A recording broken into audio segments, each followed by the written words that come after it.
Hola, ¿cómo les va? Bienvenidos una vez más al canal del Depósito de la Fe. Mi nombre es Leonardo Abdala y en esta ocasión quiero compartir con ustedes el testimonio de un hermano en la fe católica que también, al igual que en mi caso, tuvo sus inicios en el protestantismo, pero particularmente, al igual que yo, también entre la denominación de los hermanos libres. Y habiendo recorrido un trayecto relativamente similar al mío en algunos aspectos, he querido poder traerlo aquí para que él pueda compartir con ustedes lo que ha sido su testimonio. Les presento a nuestro querido hermano Santiago Rojas. ¿Cómo estás, Santiago? ¿Qué tal, Leo? Bueno, muy contento, agradecido por poder dar este testimonio, siempre para la gloria de Cristo. Así que bueno, empezamos. Dale, contanos un poquito cómo fue que comenzaste en el mundo del protestantismo. Bueno, básicamente yo nací en una familia evangélica. Desde que tengo uso de razón como niño, empiezo a asistir a la congregación desde muy temprana edad, lo que sería la escuelita dominical para las congregaciones de los hermanos separados evangélicos. Son escuelitas para niños, se llama escuelita dominical. Después pasé por los grupos de jóvenes, de adolescentes, preadolescentes, por campamentos. Básicamente así, fueron 24 años de mi vida aproximadamente, a donde recorrí todo este camino, ¿no? Y en cuanto a mi familia, también ellos evangélicos desde siempre. Yo nací en una familia de todos protestantes, todos evangélicos. Una trayectoria evangélica larga, larga, larga. Exactamente. Sí, sí, sí. Bueno, no sé, mi papá, por ejemplo, mi familia siempre desde niño me instruyó, ¿no? En los devocionales, en la lectura de la Biblia, siempre formándome, digamos, en lo que serían los evangélicos, en su doctrina. Mi papá, por ejemplo, fue predicador en la iglesia, yo fue en la congregación esta de los hermanos libres, se llama, de la denominación particular. Y bueno, mi papá fue predicador ahí, también estuvo mucho tiempo en un ministerio que se llama los Gedeones Internacionales, también colaboró mucho en muchos ministerios, siempre él estuvo activo, si bien no fue pastor ni anciano, pero sí colaboró mucho. Y mi mamá también colaborando siempre en los trabajos y en el ministerio que tienen las mujeres, ¿no? Eh, Así que nada, eso fue básicamente lo que viví en todos esos años.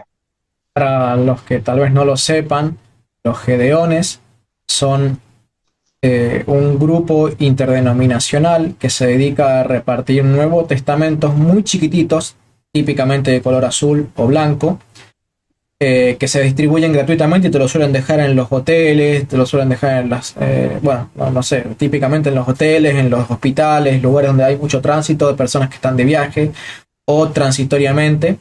Y entre ellos tienen como una especie, no sé si lo cumplirán todos, pero tienen una especie de pacto donde ellos no pueden predicar el evangelio porque justamente como tienen distintas confesiones teológicas y unos creen que la salvación se pierde, otros que no, ellos no pueden predicar el evangelio sino simplemente entregarte ese Nuevo Testamento que tiene todo el Nuevo Testamento y Salmos y Proverbios. Así que eso sería el grupo de los Gedeones y entre ellos obviamente tratan de buscar personas de buen testimonio, por lo cual entiendo de que el padre de Santiago debe haber sido una persona que tuvo acreditado testimonio entre los hermanos separados para que pudiera ser aceptado entre los Gedeones, ¿no es cierto? Y contanos un Exactamente, poquito sí. qué fue lo que empezó, porque vos me contaste tu testimonio de forma preliminar, qué fue lo que te empezó a llevar estos primeros cuestionamientos. Bien, al principio fue más o menos ya en mi juventud, a partir de los 22 años, 23, donde empecé a cuestionarme ciertas cosas en cuanto a la autoridad de los ancianos de la iglesia, porque ellos en los hermanos libres no existen pastores, no hay una condición jerárquica en la iglesia, sino hay como una condición así lineal, digamos, de solamente ancianos a los cuales hay que respetar. Y sin embargo, esa condición no la veía reflejada, sino que veía una condición bastante jerárquica, porque al final se terminaba haciendo o diciendo lo que decían los ancianos. Entonces yo empecé a cuestionarme estas cosas, eh, primeramente en cuestiones morales, porque la secta de los hermanos libres tiene una forma muy puritana de llevar la congregación, es decir, en cuanto a los aspectos morales de las personas, tiene mucho control sobre la vida específica de cada uno de los miembros, porque por lo general son de pocos miembros, no multitudinarias, sino de pocos miembros, y luego cuando ya se puede abrir, digamos, hacer otro anexo de esa congregación, de esa denominación, se abre en otro lado y muchos miembros se pasan o ancianos se cambian y se van al otro anexo, ¿no? Entonces yo ahí estuve trabajando siempre, casi toda mi vida. Yo colaboré en los ministerios de la música, yo presidía las reuniones también. Estuve involucrado también en el coro, en los programas de radio, predicaba para los niños en la escuela dominical, organizaba eventos, campamentos, digamos que tuve una vida activa, bien constante de trabajo en la denominación. Todo el mundo que me conoce va a ser testigo de que siempre estuve diligente, operando en todas las actividades que se realizaban, tanto yo como mi familia. El camino hacia la Iglesia Católica comienza, como había dicho, en mi juventud, en el año aproximadamente 2014. Como dije, empiezo a cuestionar las decisiones morales de los hermanos libres. Por ejemplo, había un consejo de ancianos, un consejo de hermanos, de fieles, que eran designados por los ancianos para juntarse a orar, entre comillas, por problemas de los hermanos, por ejemplo, con sus relaciones, por ejemplo, las relaciones de noviazgo, relaciones de amistades. Entonces este consejo lo que hacía era encargarse de llevar sería toda la vida de estas personas a un lugar y en ese lugar se encargaban de orar por cada problema que tenían las personas. Bueno, eso era una forma de control, ¿no? Porque después llegaban y cuestionaban a las personas por qué hiciste esto, por qué te juntaste con aquel, o por qué hiciste tal cosa, o cómo va tu relación de noviazgo. Era muy controlado todas las relaciones interpersonales. Entonces, como yo también tenía un grupo muy grande de amigos, conocidos, siempre había sido controlado de todas maneras por aquellos ancianos, ¿no?, en la iglesia. Después de un tiempo empiezo a ver que se ejerce bastante presión sobre las personas, sobre el control de los miembros, y empiezan a cuestionarme si yo me juntaba con tal aquel, o si yo me iba a visitar otra iglesia, o si yo me iba a juntar con hermanos de otra denominación, y cosas así. Entonces esas cuestiones yo empecé a cuestionarme, para la redundancia, y empecé con esas dudas. Después, en cuestiones teológicas, también tuve algunas dudas, pero en el tema de los dones, por ejemplo, dones espirituales, el tema de la segunda venida, el rapto, pero eso recién cuando pasó un tiempo le di más relevancia. Primeramente, me pasó esto de mucho control. Yo veía que era muy sectario. Para los que, bueno, seguramente la mayoría de ustedes no los conocen a los hermanos libres, pero bueno, es cierto que así como dice Santiago, son una denominación que tiene como característica que al ser tan chiquitas, la relación entre las personas son muy cercanas entre todos y bueno, a veces esto del control se transforma en un abuso de poder en muchos casos. No siempre, hay ancianos, pastores que son un poco más moderados, pero con frecuencia se incurre en abusos de poder, en autoritarismo, bueno, y eso genera muchas veces divisiones y peleas, y esto que contaba Santiago, de que cuando una congregación empieza a crecer y a crecer y a crecer, bueno, buscan la forma de armar un nuevo anexo para empezar a trasladar hermanos para trabajar a aquel lugar. Y con el tiempo aquel nuevo anexo tendrá nuevas autoridades, nuevos líderes, que se transformarán o se constituirán en los nuevos ancianos. Y bueno, una vez que tienen suficiente autonomía esa congregación, la declaran como iglesia autónoma, bueno, y cambian un montón de cosas a nivel de organización y ministerial. Pero esto que cuenta él es un poquito lo que es característico y propio de las denominaciones que tienen congregaciones muy chiquititas y muy pequeñas. Y Santiago, ¿a qué edad más o menos fue esto que empezaste con los cuestionamientos? Justamente a los 24 años que empezaste a cuestionar todas estas cuestiones morales y de todo ese seguimiento tan estricto que muchas veces hacen. Sí, exactamente, 23, 24 años empecé con estos cuestionamientos. Me llevó un tiempo y sí, fue más que nada unos cuantos meses y de repente decido en un momento salir de la congregación. Antes de eso, antes de decidir salir, yo ya había manifestado ciertas cuestiones con ellos, ya había hablado con los ancianos. Y bueno, al haber hablado estas cosas, ellos en un momento me sacan de los ministerios. Ellos acostumbran a que si hay algún problema con algún fiel, algún laico, digamos, acostumbran a sacarte de los ministerios y hacer pasar un tiempo hasta que ellos ven, como dicen, frutos de arrepentimiento. Y esos frutos de arrepentimiento, cuando ellos los ven, ahí vuelven a ponerte en los ministerios. A mí me llegaron a sacar hasta de la cena, sin ningún motivo fuerte, ¿no? Porque ellos aluden a que si uno no toma la cena es porque está en pecado. Sin embargo, ellos jamás me dijeron qué pecado había cometido, simplemente que yo estaba en desacuerdo con ciertas normas de control que ejercían sobre mí, sobre mis relaciones personales, y yo se los comenté.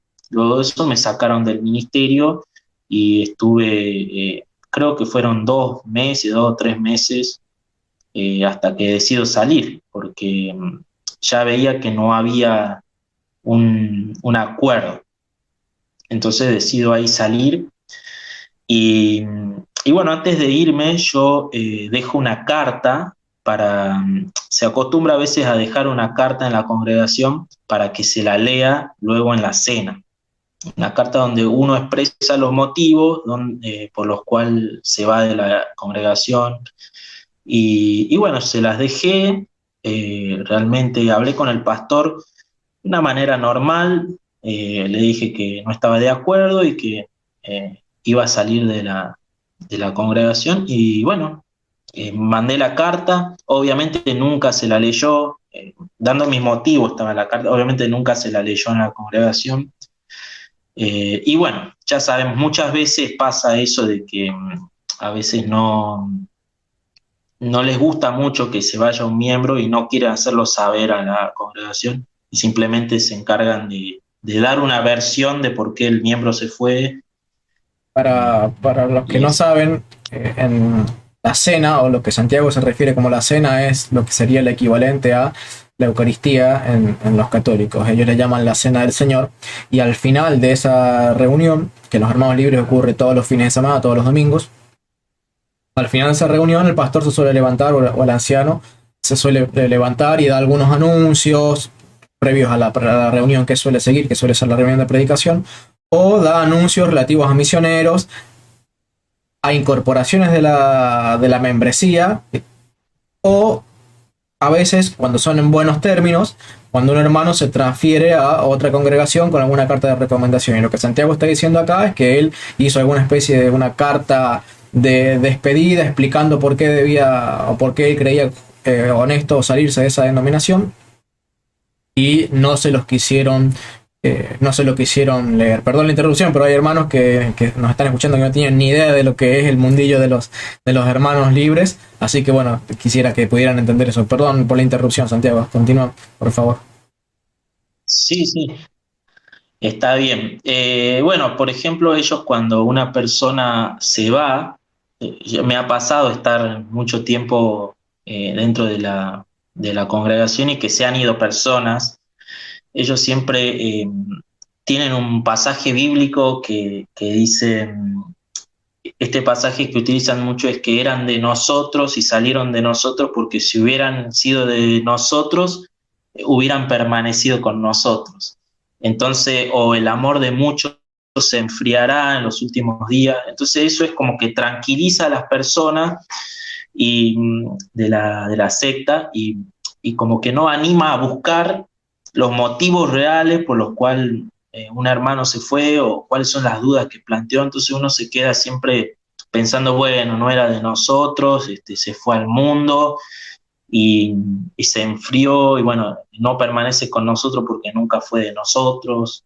Entonces de esa manera uno queda como calmado dentro de la congregación y siempre el que se va es aquel que está en pecado o es el malo, el que no era de nosotros, el que no era cristiano. Entonces eso es básicamente lo que se hace.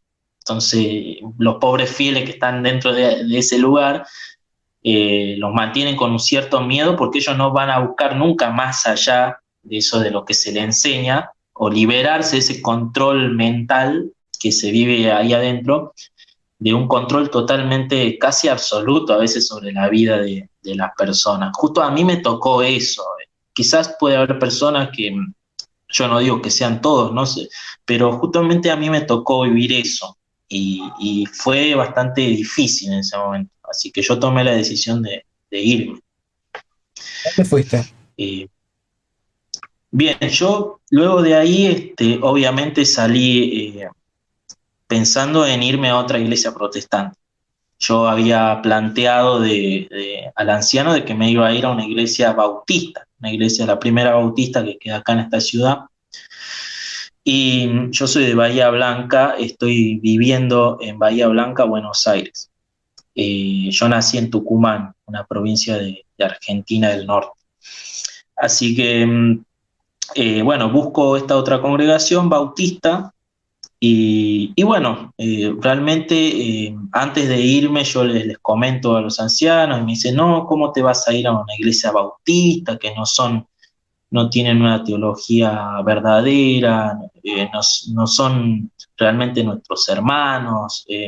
Es muy exclusivista también Llegaron al punto, perdón, llegaron al punto de decirte que los bautistas, que dentro de todo el mundo de los protestantes son los más parecidos a los hermanos libres, ni siquiera los bautistas los consideraban hermanos. No, no me dijeron no eran hermanos exactamente, pero me dieron a entender de que yo no podía estar ahí porque estaban errados.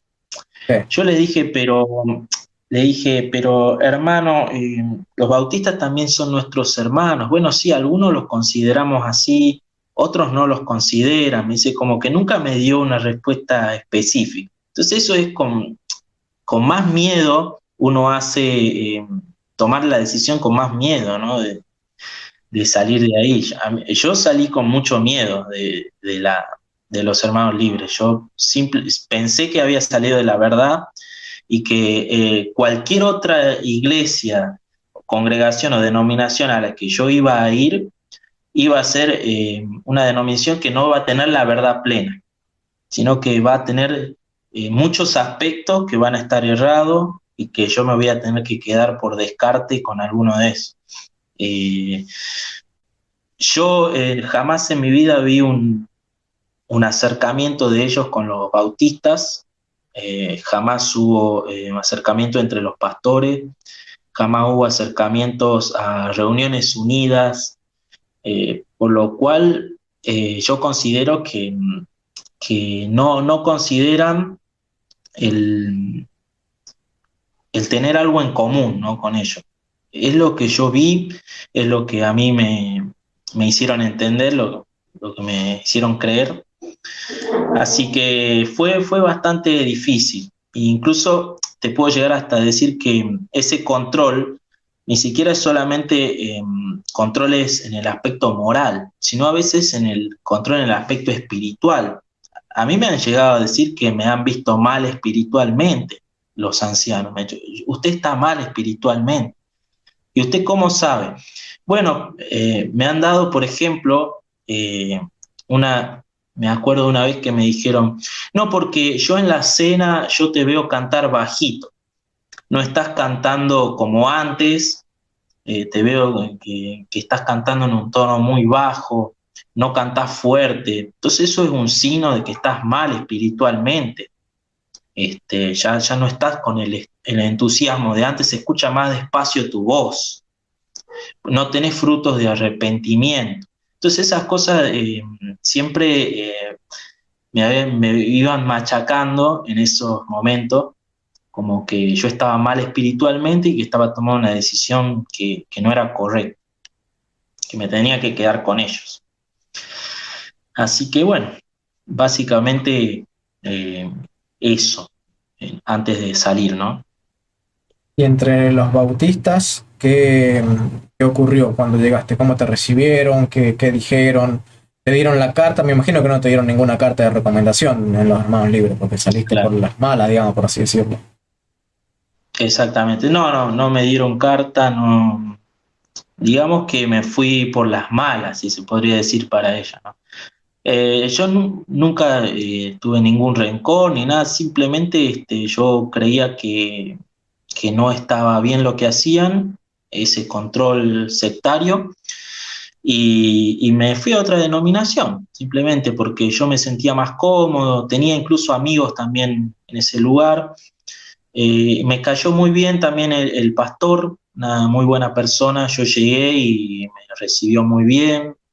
Eh, no tuve muchos problemas. Lo que sí en esa denominación de los bautistas estuve muy poco tiempo, fueron, si no me equivoco, unos 6 meses, donde ya empecé a descubrir un poco que, que no me cerraba mucho lo que sería la doctrina teológica. Yo siempre seguía con la doctrina teológica de los hermanos libres, para mí era la verdadera doctrina. No, nunca me puse a dudar de eso. Tenía ciertas dudas en cuestión del rapto y esas cosas, pero no fueron tan relevantes para mí, cuestiones de la teología.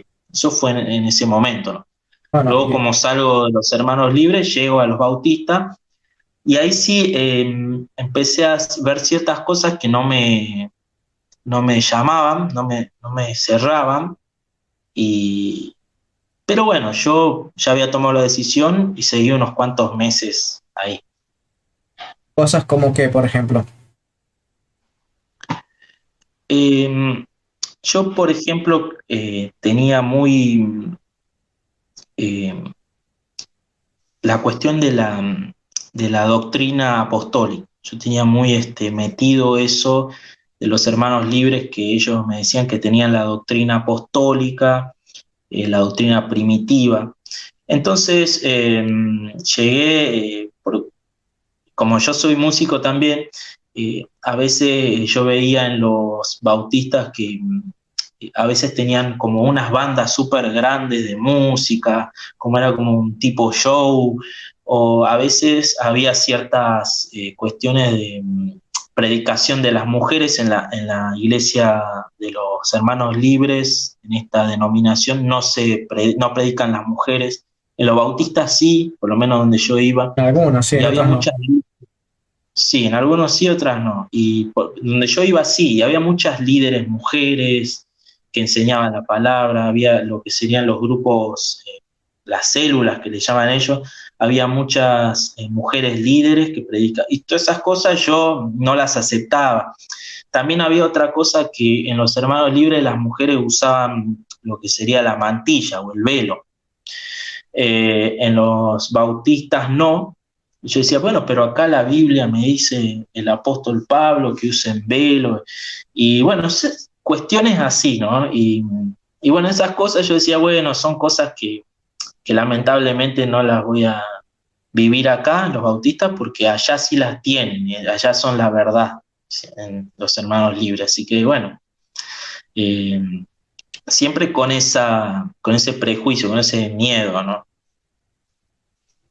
¿Y qué paso diste después del tema de los bautistas? Porque en tu testimonio me contaste antes que vos terminaste saliendo de los bautistas y después, bueno, no quiero quemar el resto del testimonio, pero te dejo que lo cuentes, a ver qué pasó después. Sí, bueno, eh, en un momento yo dejo la iglesia bautista por estas cuestiones teológicas. Yo digo, acá no me siento cómodo y bueno, ahí empiezo un camino como de declive. Empiezo a dudar mucho de las denominaciones en general, de las denominaciones protestantes, y, y me aparto, digamos, a un camino solitario, como quien dice, no denominacional, donde yo decía, bueno, yo me encargo solo de dedicarme a buscar por mi propia cuenta, no hay iglesias verdaderas, empiezo a dudar mucho. Y esto es muchas veces lo que hacen los caminos de las sectas, ¿no? Uno cuando sale de un lugar, me ha pasado después estudiando sobre los testigos de Jehová, cuando uno sale de un lugar donde está muy controlado mentalmente, donde siempre desde niño ha creído que ha estado en la verdad, uno sale de ese lugar diciendo, yo ya me alejé de la verdad, yo ya salí y más verdad no voy a encontrar, sino todo lo que voy a encontrar en el mundo fuera de este lugar es mentira o es la verdad sesgada. Y, y ahí es donde empecé un camino bastante difícil para mi vida, porque me alejé de casi todo, me alejé de las denominaciones, me alejé del protestantismo, de la mano de Dios.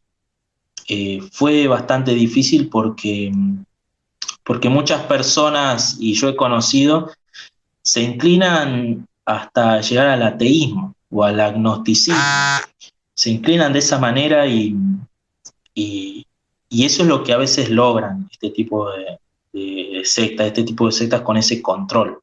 Yo no llegué a tal punto, pero sí a alejarme y a empezar a dudar de muchas cosas de la fe. Obviamente el Señor tiene sus tiempos y, y ese periodo de prueba me sirvió muchísimo para entender cómo la mano de Dios te puede sacar hasta de lo más feo, de lo más profundo que puedas haber caído. Si sos su oveja nunca te va a soltar, siempre te va a buscar de nuevo. Y eso es lo que me pasó a mí para llegar al camino de la Iglesia Católica. Yo sabía que estaba alejado de él y sabía que necesitaba de nuevo de su mano porque estaba sin rumbo, sin dirección. Esto fue aproximadamente un año y medio, donde estuve sin rumbo, bastante apartado. ¿Qué tenías más o Así menos? que ahí más, 25, 26 años ya por ese entonces. sí, exactamente, sí, 25, 26 años. Así que yo sabía en mi interior de igual manera que Dios me iba a rescatar de algún modo. Sufrí bastante, pero bueno, él me terminó llevando a sus brazos otra vez y me dije a mí mismo, bueno, voy a comenzar otra vez a ponerme a arreglar las cuentas con Dios, todo personalmente. Yo oré mucho, acercarme a Dios de otra manera, ya no por mis propios medios, sino ya buscando esa verdad de Él, buscando que Él me lleve, que su espíritu me lleve realmente a donde su voluntad debería llevarme, a donde la voluntad de Dios quería para mí. Así que ahí empieza ya mi camino de búsqueda de lo que es la verdad de la iglesia. ¿Y qué fue entonces lo que te hizo volver? ¿Dónde fue que empezaste a buscar el regreso al camino de Dios? ¿Con qué te encontraste? Bien. Bueno, para buscar el camino de Dios, obviamente yo siempre en ese lugar protestante, en esa formación protestante, obviamente iba a buscar el camino de Dios en otra iglesia protestante.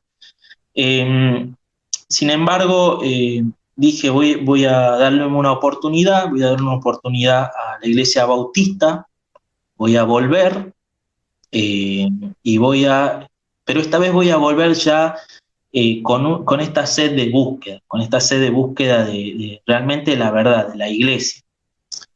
Llego y bueno, el pastor me recibe, a veces se alegra mucho. Yo me acuerdo que él me ayudó mucho también en ese momento, porque yo no estaba muy bien emocionalmente ni nada, y él me ayudó muchísimo. Me acuerdo que hablé con él, confesé eh, lo que me había pasado en ese tiempo, por qué me había alejado, y él me dijo, Dios te está dando una nueva oportunidad para buscarlo a él, te está dando una oportunidad otra vez para volver. Eh, y yo lo acepté y le dije sí, bueno, muchas gracias al Señor, gracias por sostenerme este tiempo y por hacerme volver a su casa, a la iglesia. Entonces el pastor empezó a responder ciertas dudas que yo tenía sobre las cuestiones teológicas y la fundación de la Iglesia Bautista. Yo ya empecé a preguntarme un poco más acerca de la iglesia. Quería saber realmente a qué iglesia debía ir. Y bueno, empecé a investigar.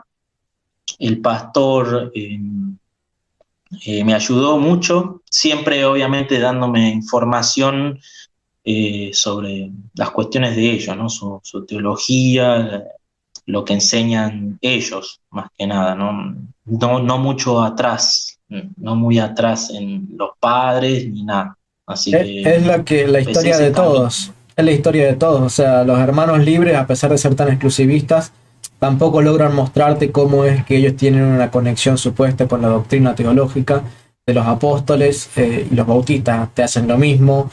Si vos vas a una congregación pentecostal y también te van a decir, sí, pero nosotros somos de restauración, y te van a citar que la iglesia de Hechos capítulo 2, y así todos dicen ser la congregación apostólica, la doctrina de los apóstoles, pero ninguno, absolutamente ninguno, tiene los elementos para siquiera intentar probar que los primeros cristianos creían lo que creen ellos.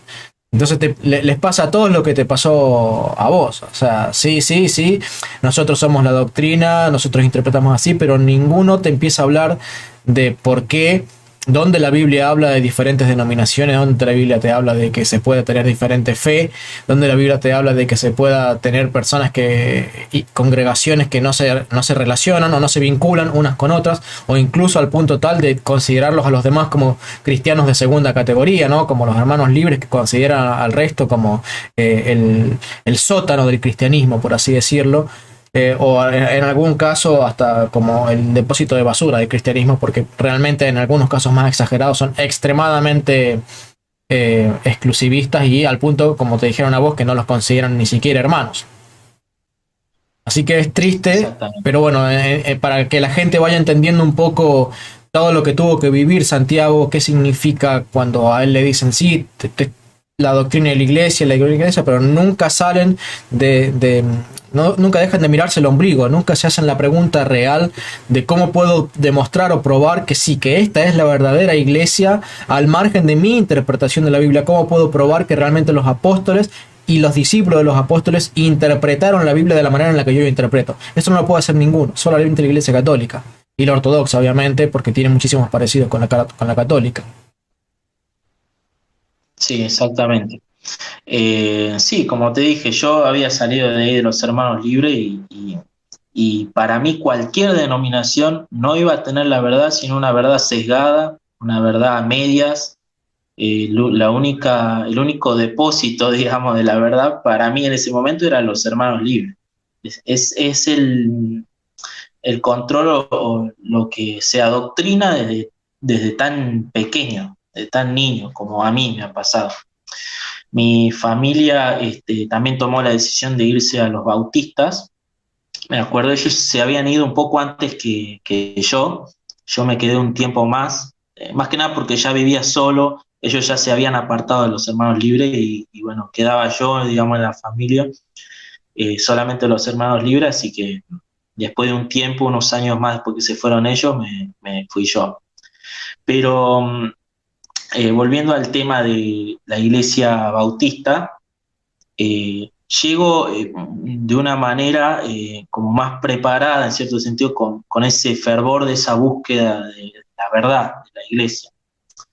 Así que empecé a leer más la Biblia, a investigar un poco más. De hecho, me compré algunos libros, algunos estudios, Biblias de estudio y esas cosas. Me acuerdo que me gustaba mucho John MacArthur, el pastor John MacArthur, lo leía mucho. Y bueno, empecé ese camino, ¿no? El camino de la búsqueda esta teológica, más que nada bautista, ¿no? De los orígenes de la teología bautista para ver eh, qué puntos me cerraban y qué otros puntos no. Así que después de un tiempo que estoy en la iglesia bautista, pasan unos meses y da la casualidad que golpean a mi puerta unos testigos de Jehová. Acá empieza también otra historia. Yo no tenía mucho conocimiento de la secta de los testigos de Jehová, nunca había investigado mucho, mucho menos había tenido ningún estudio ni charla con ellos, ¿no? Esos estudios bíblicos le llaman ellos. Entonces dije, ¿será una señal de Dios? ¿Será que Dios me quiere llevar acá? Yo siempre muy confundido, intentando buscar de alguna manera eh, esa verdad, ¿no? Tenía esa sed de saber, bueno, ¿a dónde será la verdad? ¿Será que Dios me quiere mostrar algo acá, en ese momento? ¿Será que me quiere, tiene algo preparado para mí? Yo pensaba. Entonces empecé a aceptar las reuniones con los testigos de Jehová, solamente en mi casa, ¿no? Venían una vez por semana a hacer un estudio de esos, entre comillas, estudios bíblicos que hacen ellos. Y llegamos a un punto, yo seguía yendo a la iglesia bautista, ¿no? Pero llega un punto en estos estudios que tocamos lo que ha sido un tema muy controversial, que es la divinidad de Cristo, la Trinidad y del Espíritu Santo también. Entonces, esto, yo si bien ya sabía que era un punto central del cristianismo, porque ya los hermanos libres creíamos en la Trinidad, en los bautistas también, y los testigos de Jehová llegan y me dicen que Jesús es el arcángel Miguel, y bueno, ya conocemos todo lo que ellos creen. La cuestión es que empiezo a indagar, yo decía, ¿cómo que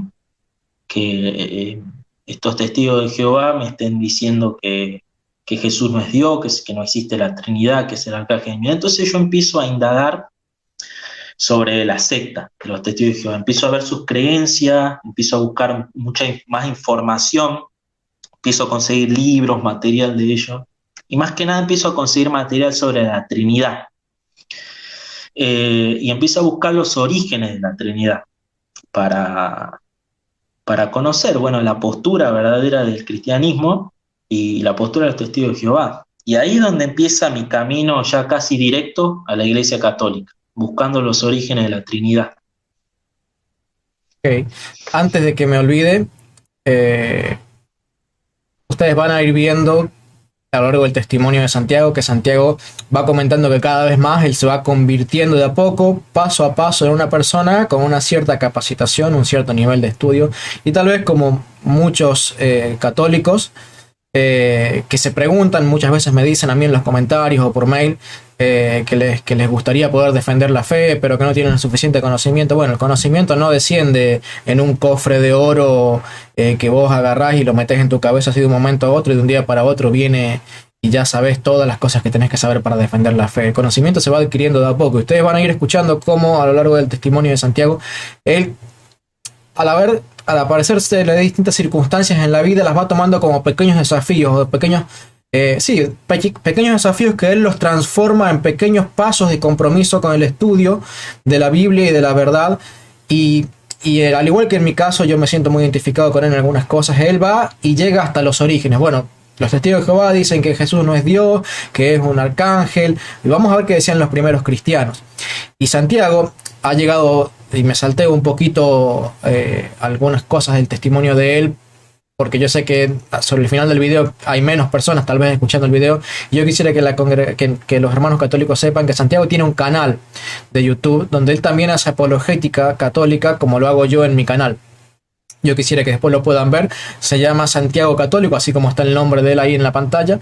Ese Santiago Católico es el nombre del canal que tiene él. Yo les voy a pedir que por favor vayan, le den una mirada, miren los videos que tienen, le den like y empiecen a apoyar ese canal, porque realmente, al igual que yo, hace una obra muy similar mostrando cómo es que las sectas no son más que eso. Sectas, mujeres extrañas que Cristo no las considera su esposa, sino que Cristo tiene una sola esposa, que es la Iglesia Católica. Buena, mala, pueden decir lo que quieran de ella, pero es su iglesia la cual ha prometido preservar hasta el día final y nunca abandonarla. Así que perdón que me haya salteado un poquitito en el tiempo las cosas, pero quisiera que la gente pueda escuchar y conocer que realmente Santiago tiene un canal, que yo he escuchado varios videos y me han gustado bastante. Así que, perdón Santiago, estábamos en el tema de la Trinidad, que fuiste a los orígenes y que conociste que los primeros padres de la iglesia enseñaban qué cosa. ¿Tenés alguna cita por ahí que puedas compartirnos del tema?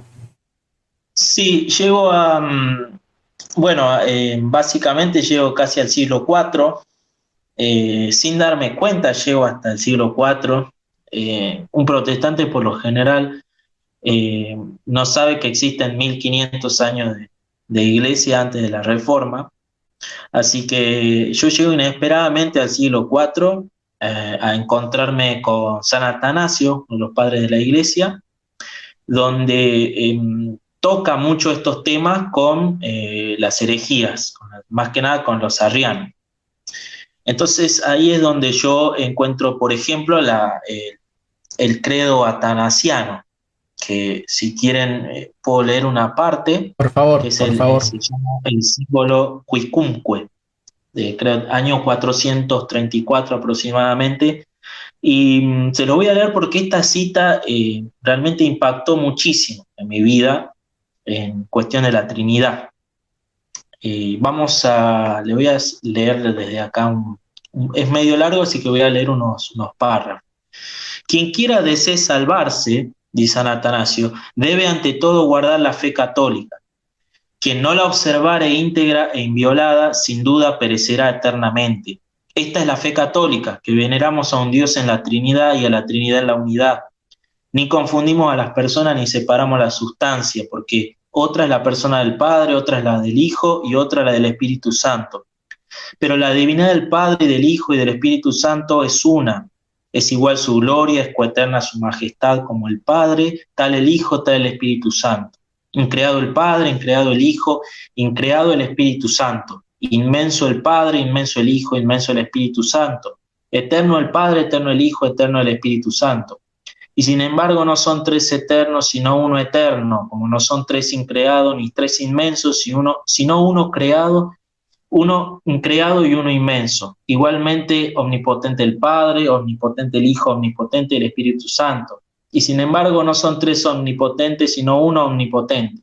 Como es Dios el Padre, es Dios el Hijo, es Dios el Espíritu Santo. Y sin embargo no son tres dioses, sino un Dios como es Señor el Padre, es Señor el Hijo, es Señor el Espíritu Santo. Y sin embargo no son tres señores, sino un Señor. Porque así como la verdad cristiana nos compele a confesar que cualquiera de las personas es singularmente Dios y Señor, así la religión católica nos prohíbe decir que estos tres son tres dioses o señores. Al Padre nadie lo hizo, ni lo creó, ni lo engendró. El Hijo es solo del Padre. No hecho ni creado, sino engendrado. El Espíritu Santo es del Padre y del Hijo, no hecho ni creado, ni engendrado, sino procedente de ellos. Por lo tanto, un Padre no son tres padres, un Hijo no son tres hijos, un Espíritu Santo no son tres Espíritus Santos. Y en esta Trinidad nada es primero o posterior, nada es mayor o menor, sino todas las tres personas son coeternas y coiguales, las unas para con las otras. Así que, para que la unidad en la Trinidad y la Trinidad en la unidad sea venerada por todo, como se dijo antes, quien quiere salvarse, por lo tanto, así debe de sentir la Trinidad. Espectacular. Y me llama la atención cómo es que ya el siglo cuarto daba, inclinaba la balanza teológica a favor de la Iglesia Católica y no a favor de los hermanos ortodoxos griegos, porque está confesando explícitamente que la fe católica era que el Espíritu Santo procedía del Padre y del Hijo, y no solamente del Padre, como confiesan los ortodoxos griegos. Tema aparte que a veces surgen dudas por el gran parecido que hay entre la Iglesia Católica y los ortodoxos griegos, que bueno, quede claro que no solamente San Atanasio, sino muchos otros antes de él, confesaban que el Espíritu Santo procedía tanto del Padre como del Hijo. Además, que bueno, no estamos haciendo una apologética explícita acerca de lo que es la deidad de Cristo, pero sí mostrando claramente que los primeros cristianos y siglos antes que San Atanasio también ya confesaban que Cristo y que el Espíritu Santo son Dios. Entonces, bueno, empezaste con este tema de San Atanasio, leíste esta cita y ¿qué pasó con los testigos de Jehová? ¿O ya los dejaste de lado y qué hiciste después? Exactamente, ya, bueno, ya se tornaba un poco difícil las reuniones con ellos, ya eran ciertos debates prácticamente porque ellos llegaban a imponerme algo y yo les mostraba y les decía, bueno, pero los orígenes de la iglesia, se creía tal cosa. Obviamente citas bíblicas, también estudiamos mucho lo que sería Juan capítulo 1 versículo 1, donde ellos tenían esa adulteración en la traducción de ellos. Así que ahí es donde empecé también a darme cuenta que debía encontrar una buena traducción de la Biblia. Sí, bueno, voy a buscar alguna buena traducción de la Biblia. Yo ya tenía la de Jerusalén, empecé a buscar, me acuerdo que me adquirí la Nácar Colunga, que es una de mis traducciones favoritas. Perdón, Santiago, ¿por qué te motivó para Sí, buscar la traducción correcta? O sea, ¿cuál fue el disparador para decir tengo que tener una Biblia que esté bien traducida porque no confío en estas que tengo ahora en mis manos? bien. Yo tenía la Biblia de los Testigos de Jehová, la traducción del Nuevo Mundo se llama. Que es otra Biblia Está que no toda. es ni la católica ni la Reina Valera. Tienen una traducción completamente sesgada según su propia teología. Lo digo para las personas católicas que no conocen que los testigos de Jehová usan una traducción de la Biblia que no es compatible ni con los ni con los bautistas, ni pentecostales, ni luteranos. Es una Biblia completamente antitrinitaria. Exactamente. Bueno, yo digo, esta traducción eh, es una traducción, como dijo el hermano Leo, una traducción totalmente antitrinitaria.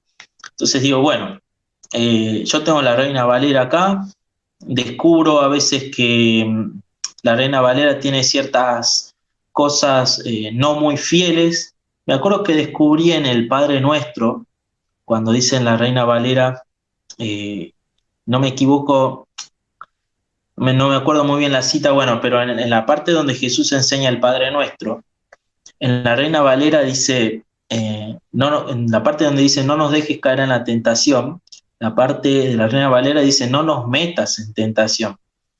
Y a mí me pareció muy extraño cuando yo leí esto, ¿cómo no nos metas en tentación?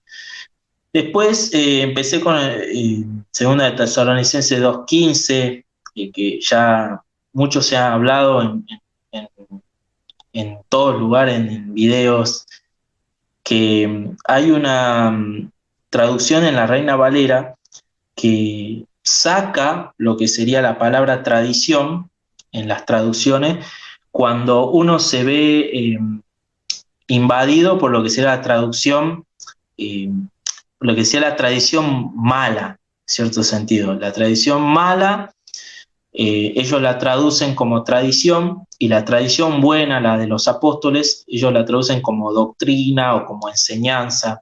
Eso también me llamó mucho la atención porque la Reina Valera traducía de esa manera los pasajes donde se hablaba de la tradición buena, ¿no? La tradición apostólica. Y traducía en la parte donde se habla de la tradición mala, eh, cuando están los fariseos o los versículos que ya conocemos donde hablan mal de la tradición. Así que esto también me puso un poco alerta, si bien yo consideraba la Reina Valera dentro de mis favoritas, siendo protestante obviamente, ya empecé a dudar. Y bueno, digo, bueno, me voy a buscar otras traducciones a ver qué dice, cómo traduce Juan 1.1, cómo traduce de esta manera. Empiezo a investigar el tema de las Biblias.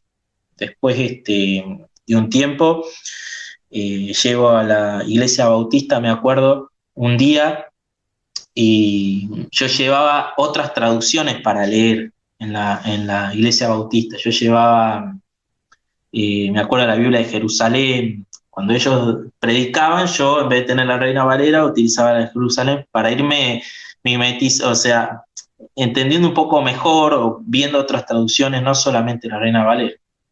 Me acuerdo que una vez el pastor me encuentra con una Biblia de Jerusalén y me mira y me dice, ¿qué haces con esa Biblia? Me dice.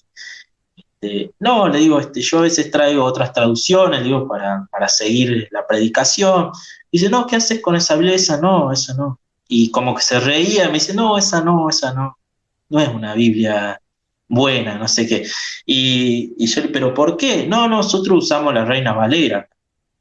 Sí, pero ¿cuál es el problema de que yo traiga otra traducción para ver, eh, para leer de una forma distinta? Le decía yo, inocentemente llevaba la Biblia sin pensar que me iban a decir nada, pero me vio la Biblia y se rió, me dijo, no, esa no, no. Bueno, ahí ya empecé a dudar más todavía. ¿Cómo que esta no? Bueno, y después empezó con todos los temas de los deuterocanónicos. Me dice, no, esos son libros apócrifos lo que tiene ahí, y bueno, todo lo que ya sabemos. Santiago, una cosita que quiero aclarar. La Biblia es inspirada por Dios, no tiene errores, pero en sus originales. Luego está el tema de las copias, cómo la Biblia es copiada, y luego está el tema de las traducciones, cómo la Biblia es traducida, y luego está el tema de las interpretaciones. O sea, entre el apóstol que lo escribe o los discípulos apostólicos que escriben el Nuevo Testamento, por así decirlo, o los profetas del Antiguo Testamento que escriben de forma inspirada y sin error, y el oído o el ojo de una persona hoy en día, está el copista en el medio, el traductor en el medio, y además también está el intérprete que le enseña cómo entender tal o cual pasaje. Y en todo ese proceso pueden haber, y de hecho hay, errores. Y por eso es que aparecen manuscritos que supuestamente son muy antiguos, pero están llenos de herejías, porque pertenecían a los grupos heréticos que torcían las escrituras, literalmente torcían la traducción, la copia y la traducción de la escritura. Y luego están también los que traducen los que tuercen la interpretación de la Biblia. Entonces, la Biblia es inerrable, no tiene errores, pero en sus originales. Y lo que a lo que muy pocos hermanos separados les hacen ver es que las traducciones pueden tener errores. Los manuscritos que utilizan pueden tener errores, y por eso la importancia que en la Iglesia Católica se le da a las versiones de las Biblias autorizadas, cosa que el pastor o el anciano de esta congregación Bautista, de alguna manera informal, te estaba diciendo, no, nosotros acá utilizamos la Reina Valera, pero él no era capaz de decirte no, porque nosotros tenemos como versión autorizada tal o cual Biblia. Lo que te estaba queriendo decir ese pastor es que todas las otras traducciones pueden tener errores, pueden tener cosas torcidas, y la Reina Valera para ellos es la versión sacra, la versión inmaculada, y bueno, nosotros hoy creemos que no, por el contrario, está llena de herejías. Exactamente. Sí, es bueno aclarar eso porque a veces uno piensa cualquier Biblia da lo mismo, ¿o no? Pero bueno, hay que tener mucho cuidado. A mí me costó mucho entender eso hasta que, bueno, uno se empieza a meter ya en el idioma original. Empecé como a estudiar un poquito más allá de lo que sea la mera traducción, sino irme ya más al idioma original, a ver un poco en el griego. Entonces ahí es donde ya empecé a descubrir todas estas cositas que al parecer son mínimas, pero cuando uno las lee te cambia mucho el sentido para entender lo que sería la escritura, ¿no? Entonces, cuando empiezo a buscar estos orígenes, ahí adquiero, bueno, lo que te había dicho, una Biblia católica que es la Nácar Colunga, que es una de mis favoritas, y después la Vulgata. Esas dos adquiero y bueno, empiezo a indagar y ya me voy un poco más atrás a descubrir los orígenes de la escritura, porque tenía que saber eh, por qué existía una Vulgata latina, de dónde se tradujo, quién lo hizo. Entonces llego y me doy cuenta que la Iglesia Católica en el siglo IV hizo la Biblia. Y eso fue un golpe bastante difícil en ese momento como bautista ya de aceptar. Y con el credo atanasiano me pasó lo mismo. Cuando busqué la doctrina de la Trinidad, dije, la doctrina de la Trinidad es una doctrina católica. Dije, ¿cómo puede ser que sea una doctrina católica del siglo IV? Entonces yo empiezo a darme cuenta de todas estas cosas y ya entro en lo que sea la historia de la iglesia. Ya empiezo a ver los otros padres que defendían, o sea, la Trinidad, San Agustín, padre de la iglesia, empiezo a ver ciertos otros aspectos de historia que yo no conocía 1500 años atrás de la Reforma. Para Entonces, muchos, en ese momento ya empiezo. para muchos protestantes, la Iglesia Católica viene a ser algo así como el Nazaret, ¿viste? Como decían los judíos, de Nazaret puede salir algo de bueno. Cuando decían de Jesús, ¿no? De Nazaret puede salir algo de bueno. Y los protestantes dicen, pero los católicos pueden haber hecho algo bueno. ¿Es cierto que los católicos civilizaron a los bárbaros? ¿Es cierto que los católicos evitaron que las personas se coman entre ellas? ¿Es cierto que los católicos hicieron la Biblia? ¿Es cierto que los católicos la doctrina de la Trinidad? Y no pueden, cuando uno empieza a indagar y empieza a darse cuenta de todas las cosas buenas y excelentísimas que hoy disfrutamos gracias a los católicos, porque si no seríamos unos indígenas que andan todavía haciendo las casas arriba de los árboles. Si no fuera por la Iglesia Católica seríamos unos bárbaros tremendos en un montón de aspectos. Bueno, tal vez no en el tema de construir las casas de arriba de los árboles, pero si no fuera por la Iglesia Católica hay un montón de cosas en las que no seríamos más que unos indios incivilizados. Y hay que saber ver y saber reconocer que la Iglesia Católica ha hecho muchas cosas. Y lo que a vos te pasó es que cuando vos empezaste a ir a los primeros siglos, empezaste a descubrir justamente todas las cosas buenas que la Iglesia Católica le ha dado al mundo y que a los protestantes jamás se les va a enseñar nada de eso. Exactamente. Yo no conocía a San Agustín. Yo sabía que había un tal Agustín en los primeros siglos cristianos, pero yo siempre pensé, no, debe creer lo mismo que nosotros. Cuando yo era de los hermanos libres, debe ser que no pasa nada. O sea, el San Atanasio cree en la Trinidad. Bueno, nosotros también creemos en la Trinidad, pero San Atanasio dice que el que no confiese la Iglesia Católica no se salvará. Entonces, me costó muchísimo. En ese momento fue un golpe muy, muy duro, porque digo, ¿cómo puede ser que la Biblia la haya hecho la Iglesia Católica? Yo no podía creerlo. Entonces, cuando yo empiezo a investigar todo esto, además de libros, me acuerdo que compré algunos libros ya de algunos eruditos un poco más, se podría decir, un poco más objetivos, todos protestantes, ¿no? Pero, pero ya no de esa teología tan sesgada como por ejemplo MacArthur o estos otros pastores, sino ya eran más de historia. Por ejemplo, en este momento no me puedo acordar el autor, Justo pero González, empecé a buscar autores. ese es el más conocido. Sí, sí, sí. Está pero no, es otro, el que hizo el libro de los padres apostólicos, el Daniel de Ruiz John Bueno. Plie. Ah, sí. El de Plie, sí, no puedo recordar el Me fue a nombre, ver el nombre, sí. pero me Bueno, acuerdo que compré este libro de los padres apostólicos y bueno, empiezo a indagar en lo que sería la historia. Eh, si no me equivoco, a ver, dame un segundito. Empiezo a indagar lo que sería la historia más que nada primitiva, los 4 primeros siglos. Y ahí descubro el tema de la Trinidad y ya bueno, ya con los testigos se hacía insostenible. las conversaciones. Ya llega un momento que ellos se van y yo ya no hago más estudios bíblicos porque ya no había punto de unión, ellos solamente iban a adoctrinar.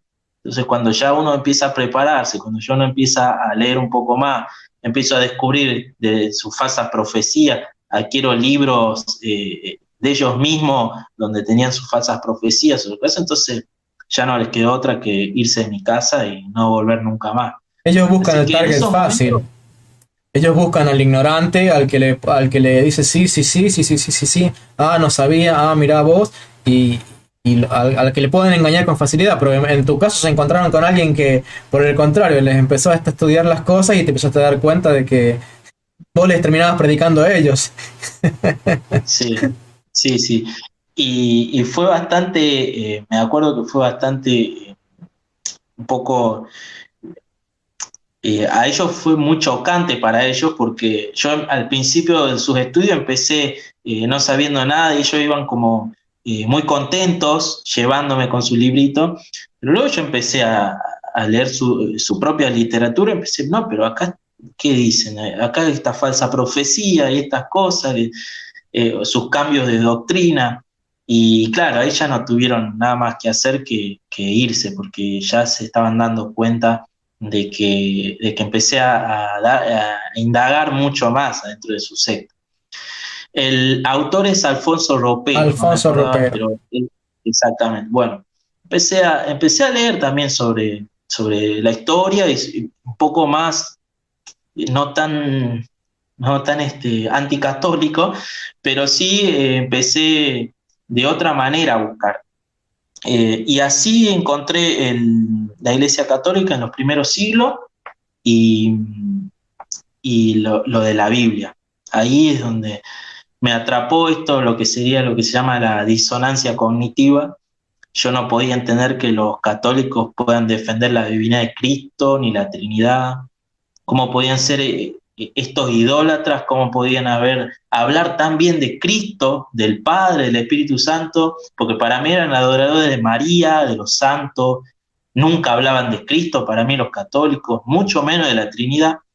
Así que ahí empiezo a contactarme con algunas personas, básicamente dos amigos que hoy tengo que estudiaban estas doctrinas, ¿no?, de la Trinidad y eran católicos, son católicos, y ellos serían los que de alguna manera me terminan predicando y llevándome a la iglesia, ¿no? Son grandes amigos hoy, pero al principio con ellos fue una relación más que nada tensa, porque solamente hablaba sobre los testigos de Jehová, sobre la Trinidad, porque si no había un choque, digamos, en otras cuestiones, obviamente. Así que fue más que nada una relación así, hasta que después cuando empecé a ir atrás en la historia de la iglesia, a conocer los orígenes de la divinidad de Cristo, ya me lleva a los padres de la iglesia y empiezo a hablar, a conversar un poco con ellos, con estos muchachos católicos. Pues yo jamás había conocido, otra vez la disonancia cognitiva, jamás había conocido un católico que leyera la Biblia, que conociera sobre la historia de la iglesia, que supiera defender una doctrina de la Trinidad contra la secta. Para mí era algo inconcebible, no El podía estereotipo entender. que un protestante tiene de un católico es que es un borracho, un fiestero, un mujeriego, cualquier cosa menos un cristiano. No saben distinguir que entre los católicos hay católicos buenos y católicos malos, católicos muy mal preparados y católicos que le pasan el trapo y le hacen bailar el tango a cualquier protestante que se les cruce por el camino. Exactamente. Bueno, como dije, dejan de ir a mi casa los testigos de Jehová. Yo empiezo a darme cuenta que muchas cosas de la iglesia bautista no eran lo que decía la iglesia primitiva, y empiezo a conversar ya con un poco más de ansias con los hermanos católicos, ¿no?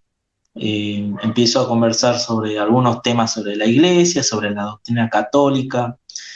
Me entero en un momento, otra disonancia cognitiva, que la iglesia católica no la había fundado Constantino. Y empiezo como a sacarme un poco muchas dudas y esos prejuicios, ¿no?, que tiene uno sobre la Iglesia Católica y en estas conversaciones con los hermanos. Luego de eso, empiezo a conocer más la doctrina de la Iglesia Católica y dejo de asistir a la Iglesia Bautista, y ahí ya empiezo un camino que me lleva aproximadamente 1 año y medio a 2 años hasta tomar la comunión por primera vez, hacerme católico. Eh, Así que en ese tiempo, ya habiendo salido de la Iglesia Bautista, empiezo directamente a dedicarme a estudiar sobre la Iglesia Católica. Yo necesitaba conocer la verdad, conocer si realmente muchas de las cosas que yo creía sobre la Iglesia Católica eran ciertas y otras que no.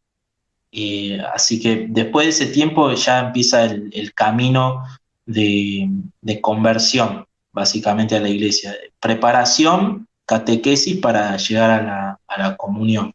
No catequesis formal en la iglesia, sino una preparación ya con hermanos, con otros hermanos católicos. Eh, También conocí un sacerdote que me ayudó. Así que yo empiezo de esta manera, ya con alegría, ¿no?, con sinceridad en el corazón. Yo sabía que estaba en un camino que iba a ser difícil, y de hecho fue difícil esos años, porque me acuerdo que una de las primeras cosas, yo lo comentaba con mi familia con cierta alegría, porque esas cosas, cuando uno va descubriendo la verdad, se empieza a poner feliz y quiere comentarlo a todo el mundo. Me acuerdo que yo llego a mi casa y le digo a mi papá: ¿sabes, papá, que la Virgen María en realidad no tuvo más hijos? Lo descubrí en la Biblia. Leí la Biblia y mi papá me empieza a mirar raro, me dice, no me decía nada, yo estaba con una alegría, se lo comentaba a todo el mundo. Y ahí empiezan también problemas con mi familia, porque obviamente a mí me habían quedado amigos protestantes, familia, y ya fue un camino bastante doloroso, porque se alejaron todos mis amigos de mí. Mi familia también estuvo un tiempo bastante alejada, o sea, siempre como lazos de sangre de por medio, siempre hubo cierta reconciliación o cierta conciliación, más que nada, de que yo había tomado un camino, pero obviamente no estaban para nada de acuerdo. O sea, hubieran preferido que me haga testigo de Jehová antes que católico. Así que sí, sí, fue así. Así que realmente fue bastante difícil, porque fue muy doloroso que todos, absolutamente todos los que yo consideraba amigos, protestantes, todos, empiezan a, a insultarme, a decirme que me iba a ir al infierno. Tengo hasta mails, mensajes que me mandaban: vos ya sabés lo que estás haciendo, te vas a ir al infierno, te vas a perder por la eternidad, porque ya sabés a dónde estás yendo. Personas que yo consideraba amigos, ¿no? Entonces fue bastante duro, pero yo sabía que mi búsqueda era sincera, o sea, era de corazón, y que eso Dios lo iba a tener muy en cuenta, porque lo estaba haciendo de una manera sincera, realmente para Él. Eh, Estuve orando mucho tiempo, me acuerdo, en ese momento, y yo le preguntaba a Dios: ¿por qué? ¿Por qué estoy cayendo en este lugar? ¿Por qué me está llevando a este lugar donde tengo todo el mundo en contra, donde tengo a mi familia en contra, mis amigos me abandonaron, me dejaron solo? Así que bueno, ahí empieza ya el último paso, donde ya defino directamente que quiero hacerme católico.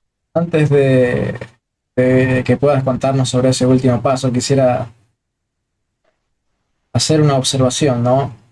Es curioso que uno se pone a leer y leer y leer los primeros cristianos, y uno se empieza a dar cuenta y empieza a descubrir que son más católicos y recontra católicos e hipercatólicos, y sigamos añadiendo adjetivos calificativos para demostrar que son exclusivamente católicos en su doctrina. Y uno empieza a adquirir la fe de esos primeros católicos, de los cuales la iglesia atestigua que fueron ascendidos al cielo, glorificados, en muchas ocasiones se parecieron a otros santos, padecieron el martirio con cosas indecibles, y hasta los mismos protestantes veneran a estos santos en una manera muy limitada, ¿no? O sea, más que venerarlos, los reconocen como grandes hombres, grandes mártires, grandes defensores de la fe cristiana, los ponen en un pedestal, y sin embargo, cuando uno imita la fe y la creencia y la teología de esos grandes hombres, te dicen que te vas a ir al infierno. O sea, ¿qué clase de hipocresía es aquella que puede decir que la fe, la teología de esos grandes hombres que dieron su vida por Cristo, los llevó al cielo, pero si vos crees hoy, 2000 años después, en esa misma fe, en esa misma teología, ahora te vas al infierno? ¿Qué clase de coherencia teológica es la que pretenden enseñar los protestantes cuando tienen semejante nivel de contrariedad o de incoherencia en su argumentación? ¿Cómo podemos decir que aquellos primeros cristianos eran grandes cristianos, y a los que creen lo mismo que creían aquellos primeros cristianos, ahora ni siquiera nos atrevemos a llamarle cristianos, y le empezamos a decir que son cualquier cosa menos cristianos, refiriéndose a los términos despectivos con los que los protestantes se refieren a la Iglesia Católica? Bueno, Santiago y yo, como muchos otros que venimos de estudiar a los padres de la Iglesia, y por los padres de la Iglesia habernos convertido a la Iglesia Católica, podemos dormir tranquilos. Como decía Santiago, él sabía que su búsqueda era sincera, pero yo quiero añadir algo más. Su búsqueda no era solamente sincera, estaba atestiguada por la sangre de los grandes mártires de la Iglesia Católica. Estaba atestiguada por las múltiples apariciones y revelaciones desde los cielos de personas que fueron glorificadas por haber dado testimonio de su fe católica allí en los primeros siglos, confirmando que Cristo tenía plena y completa aceptación de la fe católica, porque de lo contrario, Cristo no hubiera glorificado a un hereje. ¿Cómo puede ser que Cristo glorifique, lleve al cielo y le dé los portentos y milagros que les ha dado a los santos ya glorificados desde los cielos, cuando supuestamente esos santos glorificados tendrían que tener una doctrina herética por ser católicos? ¿Ok? Entonces aquí es donde los protestantes muchas veces o ignoran por completo que la teología de los primeros cristianos era absolutamente católica, o ignoran por completo y están tan ciegos que no se dan cuenta de que no pueden llamarle santos o grandes cristianos a aquellos que tenían la fe católica, pero llamarle hipócritas o idólatras o la gran ramera a los que defendemos exactamente la misma fe que tenían aquellos grandes santos. Así que en ese sentido, Santiago no solamente sabía que estaba haciendo una búsqueda sincera, sino una búsqueda que estaba atestiguada por los primeros cristianos que daban continuidad histórica y teológica a las doctrinas enseñadas por la Iglesia Católica. Sí, muy claro, es así. Y realmente este último paso también fue bastante difícil, porque me acuerdo que en un momento de este camino conozco a un muchacho, un joven que era ateo, y para mi sorpresa conocía mucho sobre teología. Y empiezo a conversar con él y me empieza a hacer muchas preguntas, a dejarme como esas dudas, no dudas sobre la fe, sino muchas preguntas difíciles de responder. Y yo estaba en ese proceso de conocer la Iglesia Católica, y yo le dije desde los orígenes, ¿no? Y de repente Dios me pone en el camino otra prueba, como podemos decir, de una persona que era atea, digamos, y que me empieza a dejar muchas preguntas difíciles de responder. Me pregunto, Dios, ¿por qué me estás haciendo esto? ¿Por qué me pones esta persona acá? Al final nosotros después nos damos cuenta de los insondables caminos de Dios, a dónde nos lleva con personas o con pruebas que nos van pasando, y ahí después uno entiende por qué, porque son tan inesperados, y descubro quién va a ser mi santo pedestal, digamos, en la conversión, que es Santo Tomás de Aquino.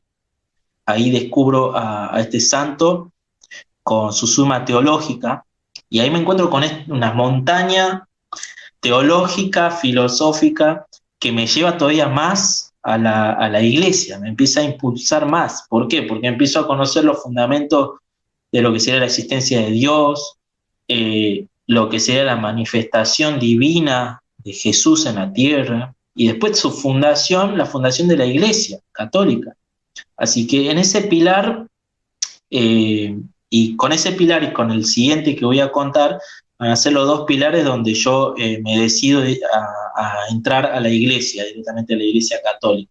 Eh, Gracias a, bueno, a Santo Tomás descubro todo esto. Eh, Obviamente ya mis conversaciones con este muchacho eh, eran más filosóficas, digamos, más cuestiones de lo que sería, ¿no? La filosofía, los escolásticos y todo lo que sea todo el contexto del origen, la existencia de Dios y las cinco vías de Santo Tomás. Y ahí también me pregunto yo, ¿no? Qué gran pensador, qué gran filósofo, el filósofo más grande de la historia, eh, católico, católico, Santo Tomás de Aquino. Yo decía, estas cosas puede dar la Iglesia Católica, me seguía preguntando.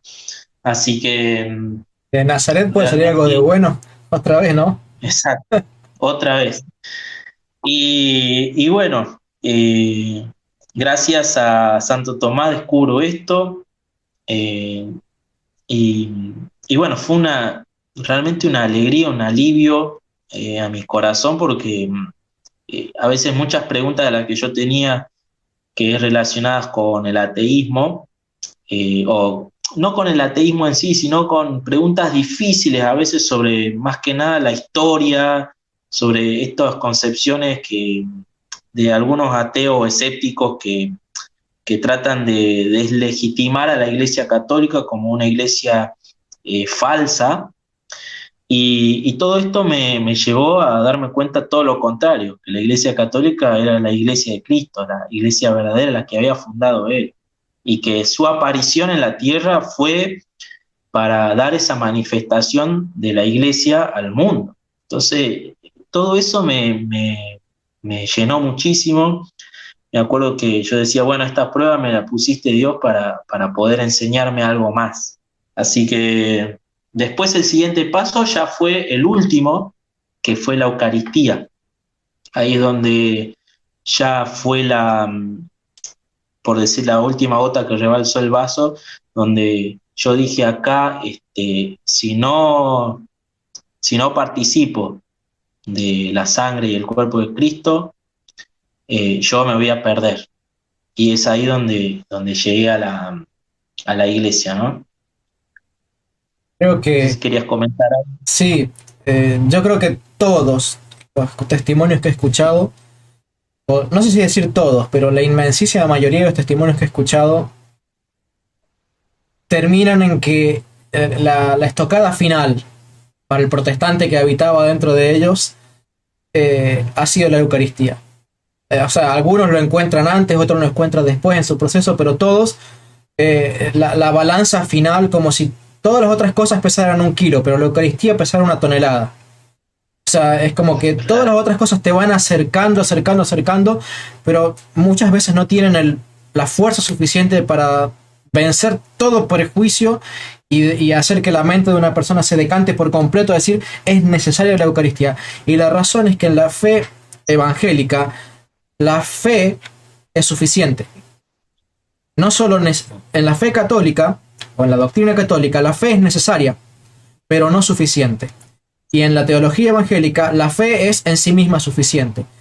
¿Y cuál es la diferencia? Que en la fe católica son necesarios los sacramentos que se reciben por medio de la fe y que por medio de la fe se hacen reales. Y por medio de la fe, algo que es visible y externo se transforma en algo interior y real. Así es que para un evangélico uno levanta la mano y cree, y bueno, en ese momento como creyó o se arrepintió, porque ni en eso se ponen de acuerdo a veces los protestantes, como creyó o como se arrepintió en ese momento el Espíritu Santo miró el corazón y quiso entrar a esa persona y la regeneró y la salvó. Pero lo que no entienden es que Cristo y sus apóstoles enseñaron sacramentos. Pero yo me hago esta pregunta y me la hice, mejor dicho, no me la hago hoy porque hoy la entiendo, pero sí me la hice durante muchos años, durante mi proceso de conversión. ¿por qué los sacramentos no están tan explícitos en la Biblia? Yo me hice esa pregunta. ¿Por qué no hay un capítulo bueno, y a la iglesia se le dieron estos sacramentos? Y encontré la respuesta en los mismos padres de la iglesia. Tal vez algún día haga un video sobre ello, pero los padres de la iglesia consideraban a los sacramentos lo más sagrado de la iglesia católica, a la par de la Biblia. Y por ejemplo, ellos a la Biblia no la permitían que se la tuviera un laico. O sea, en la casa de los laicos no podía haber un rollo de la Biblia, porque si entraban y robaban a la casa del laico o allanaban la casa del laico y se llevaban las escrituras, habían profanado a las escrituras. O sea, era terrible el hecho de que de la iglesia desaparezcan los rollos de la escritura. Pero guardaban con el mismo celo y tal vez mucho más el tema de los sacramentos. Y Jesús dio una orden, dijo: no deis lo santo a los perros. Y por eso el tema de los sacramentos solo se lo enseñaban a los iniciados. Una vez que les enseñaban el sacramento del bautismo y les enseñaban algunas cosas básicas, pero la doctrina fuerte de la iglesia y sus sacramentos, la iglesia se lo reservaba para los que habían alcanzado ya la iluminación, como los cristianos primitivos le llamaban. De manera tal que esa es una de las razones por las cuales en la mayoría de los escritos no hay menciones a los sacramentos. Sin embargo, en algunos escritos vos empezás a ver, cuando se defiende la fe, que ya muchos cristianos empiezan a sacar a la luz el tema de la Eucaristía. Y tenés a San Justino Mártir, que habla de la Eucaristía, tenés a San Ignacio de Antioquía, que habla de la Eucaristía, pero siempre hablándose entre obispos y a la iglesia. No agarraban ni hablaban de la Eucaristía para predicar en la plaza. Ellos no agarraban un predicador y empezaban a decir: miren, porque la Eucaristía los va... No era así la predicación católica. Entonces lo que muchas veces sucede es que los evangélicos, que pensábamos que los sacramentos católicos eran algo innecesario, no solamente innecesario, sino hasta pagano en muchos casos, cuando empezamos a descubrir que para la iglesia primitiva la Eucaristía era el centro y el corazón de su fe, lo más importante de su fe, el participar del cuerpo y de la sangre y de la divinidad de Cristo allí en el pan transfigurado y en el vino transfigurado. Eso era el corazón de la fe del católico. Y cuando un evangélico va y mira eso y se da cuenta de eso, uno dice: ¿qué hago con esta fe que tengo ahora? Y empieza a decir la frase de Santiago: ¿podrá esta clase de fe salvarme? ¿Podrá esta clase de fe netamente intelectual, que no participa realmente de la sangre y del cuerpo de Cristo, llegar a salvarme? Y es ahí, como te sucedió a vos, como sucedió a mí, como le sucedió a tantos otros que hoy son apologetas en la Iglesia Católica. Nos damos cuenta de la necesidad de recibir el cuerpo y la sangre de Cristo como el árbol de la vida que nos transmite la vida. Aquella vida que le fue prohibida a los que estaban en pecado, como Adán y Eva, aquella vida le es obligada y mandada a recibirla a los que han participado de la santificación por el Espíritu Santo en el bautismo. Así que la razón por la que resultó ser la estocada final para Santiago, la estocada final en mi caso y la estocada final en el caso de muchos otros que se han convertido, es porque realmente nos damos cuenta de que la fe sola, como enseñaba Lutero y como han repetido todos los hijos de Lutero a lo largo de los siglos, la fe sola no salva. La fe sin los sacramentos no es suficiente. Por el contrario, demuestra ser una fe insuficiente, una fe incompleta, porque la fe completa y la fe plena nos llevaría a entender por la fe que en los sacramentos se nos está dando lo necesario. Allí en los sacramentos están las herramientas que moldean, salvan, sanan y alimentan y mantienen el alma en las condiciones necesarias para heredar el reino de los cielos. Y bueno, Santiago, ¿hace cuánto del tema de tu conversión a la Iglesia Católica? Sí, fue en el 2017, ya casi 5 años. ¿Y desde entonces tenés el canal? Sí, en realidad el canal empezó más o menos un poco antes, un año antes, cuando yo empecé a hablar con los testigos de Jehová. Me di cuenta de que había muchas personas engañadas por esta secta, y bueno, mi aporte, en cierto sentido, en ese momento, como todavía no católico, yo decía: hay muchas personas que están siendo engañadas por esta secta y yo tengo que hacerle saber a esta persona, tanto protestante como católico, como quien sea, están siendo engañadas en estas sectas peligrosas. Yo ya había tenido un testimonio, una participación, una secta controladora, y yo sabía que los testigos de Jehová incluso iban más allá, hasta el punto de dejar morir sus hijos por no transfundirle sangre. Entonces, realmente yo sentí ese llamado y bueno, desde ese momento empecé a dedicarme mucho al tema de las sectas, desde Testigo de Jehová, Adventista, eh, mormones y también un poco al tema del ateísmo, del escepticismo. Y yo creía, bueno, en ese momento era un camino también para mí para poder encontrar más de la verdad, ¿no? Llegar un poquito más hacia la verdad. Así que yo antes de hacerme católico siempre busqué una denominación protestante, como todos. Desde lo último que se me cruzaba por la cabeza era hacerme católico, jamás. Por eso es que yo lo llamo siempre a este testimonio como un católico en contra de mi voluntad, porque yo fue en contra de mi voluntad prácticamente. Yo no iba a hacerme católico jamás, nunca iba a poder.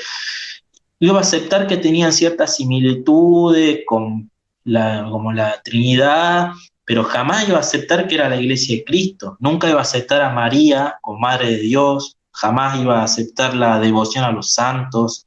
Eran temas que jamás en mi vida yo podía aceptarlos. Entonces, yo siempre tenía decidido no hacerme católico, nunca en mi vida. Es más, yo había sacado hasta gente de la iglesia católica. Yo, con mi familia, me acuerdo que sacamos hasta una familia entera que era católica, la hicimos protestante. Yo saqué otras personas de la iglesia católica, las llevé a mi denominación. Eh, no iba a aceptar tampoco nunca el sacrificio de la misa, y ahí es donde yo pensaba, este sacrificio de la misa en mi visión protestante era demoníaco. La transustanciación era un invento. En cada misa se volvía a sacrificar a Cristo, a matarlo. Obviamente la visión común del protestante y de las sectas evangélicas. Así que por esos misterios, como decía vos, que tiene Cristo, en ese momento, justamente con eso, Cristo me iglesia, justamente por eso.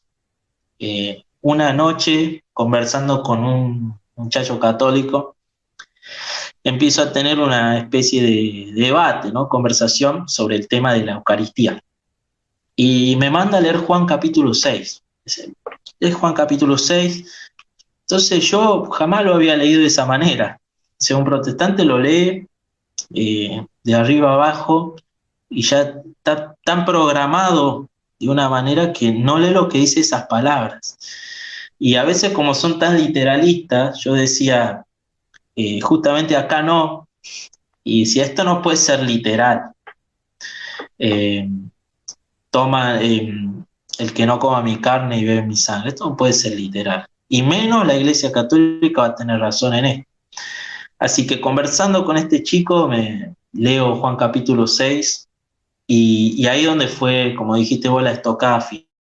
Me acuerdo que yo esa noche casi no pude dormir, lloraba porque realmente no podía entender que la Iglesia Católica tenía razón, que la Eucaristía era el cuerpo y la sangre de Cristo, y pega duro. O sea, la verdad a veces pega duro, duele, y yo me acuerdo que lloré muchísimo, me agarró una opresión en el pecho ese día. Dije, yo no puedo creer que la Iglesia Católica realmente tenga razón, y que yo estuve equivocado toda mi vida pensando que era un símbolo, y que ahora si yo no tengo su presencia, si no comulgo, voy a perecer. Entonces ahí comprendí que debía comulgar, debía eh, sentir, tener la presencia de Cristo, comer la sangre y el cuerpo de Cristo. Así que eh, ahí tomé la decisión ya de acercarme a la Iglesia Católica y renovar mi bautismo, bautizarme o renovar mi bautismo, como dije, y tomar lo que sea la primera comunión. Eh, Creo que hasta ahí es a grandes rasgos todo lo que me pasó.